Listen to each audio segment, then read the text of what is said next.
Hi everyone, today we're talking about Komoot and how to get set up on the platform. Now if you're not familiar with Komoot, then it's essentially an app that lets you find, plan and share adventures with the Easy Route Planner. Komoot says that its mission is to inspire great adventures, making them accessible to all. Essentially it's a community of outdoor enthusiasts where you can find routes, plan them, share them with your friends and ride them using either your smartphone or a compatible GPS device. And in this video we'll take you through the process of setting up an account, planning a route and getting it to your phone ready to ride. Now getting up and running on Komoot is pretty simple really, but if you have any questions about the app or how it works, stick them below and we'll do our best to point you in the right direction. After all, that is what Komoot is all about. Don't forget to subscribe to road.cc and hit that bell icon to get notified of new videos from us. Now to use Komoot, you'll first need an account. That gives you somewhere to store the routes you've planned and somewhere to share the rides that you've completed too. And getting an account is easy. Just head over to the Komoot website or download the app and click on the big sign up or log in button on the home screen. You can sign up with an email address, that's what we are doing here, or you can use your Facebook account or Apple ID to get your account set up if you prefer.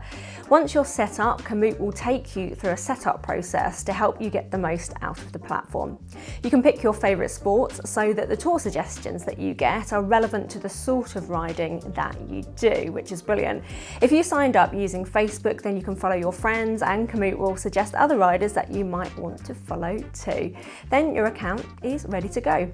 Now it's time to have a look around the route planner, which is one of Komoot's big draws. This is what the route planner looks like. There's a big map on the right hand side and a bunch of controls down the left hand side. At the top here you can select what sport you're routing for. The routes that Komoot plans will change depending on what you choose here. We're going to plan some bike touring today, so the route should end up being mostly quiet roads, bike paths and the odd bit of trail. You can change your level of fitness too, and Komoot will take that into account when calculating the expected duration. So let's plan something. We're going to explore the Cotswolds today and start in Chipping Norton. So let's set that as our start point and let's head over to Broadway. That looks like it should be a pretty decent ride to me. Right, so we've just got an outward route to begin with. That can be our starting point. You can see the elevation profile at the bottom, and down here on the left is one of Komoot's best routing features. It can show you what type of roads and trails you'll be riding on and what sort of surfaces, but more on that in a bit. There's probably lots to see in the area, so let's explore that a bit. Another of Komoot's headline features is highlights. Now these are points of interest and segments that are added by the Komoot community. Let's zoom in a bit and see what we can find to include. Okay, so Batsford Arboretum is just off the route. It's described here as an oasis of green on the Cotswold Scarp. Sounds great. Let's click on include on route and Komoot will add it to your tour and reroute. And let's see what else we can find to add. Now the River Evenlode sounds nice too, a chance to look out for a bit of wildlife I think, so let's add that. And just south of that is Stow-on-the-Wold, which I know is a pretty little market town and is probably a good place to get some cake, so let's throw that one in too. It'll be nice to add a couple of nice big country houses to look at. After all, the Cotswolds is thick with them. Here's Chastleton House. That looks like a classic Cotswold country pile. I'll add that on the route too. Oh, and up here I can see that there's a stone circle as well, and that might be well worth a look.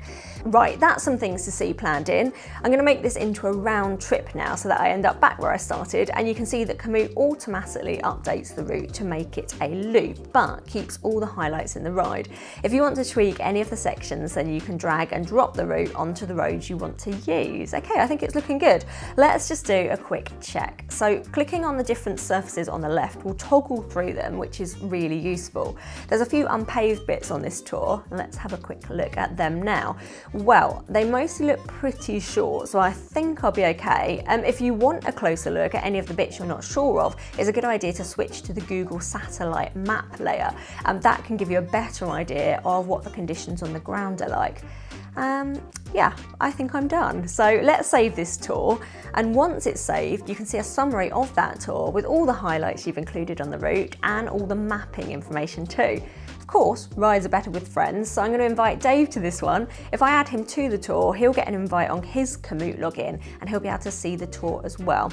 This route will now be available on the app on my phone as well, so I'll be able to use that to give me turn-by-turn directions for navigation. Or if you have a compatible GPS like a Garmin or a Wahoo, you can sync the route to your GPS and simply use that instead.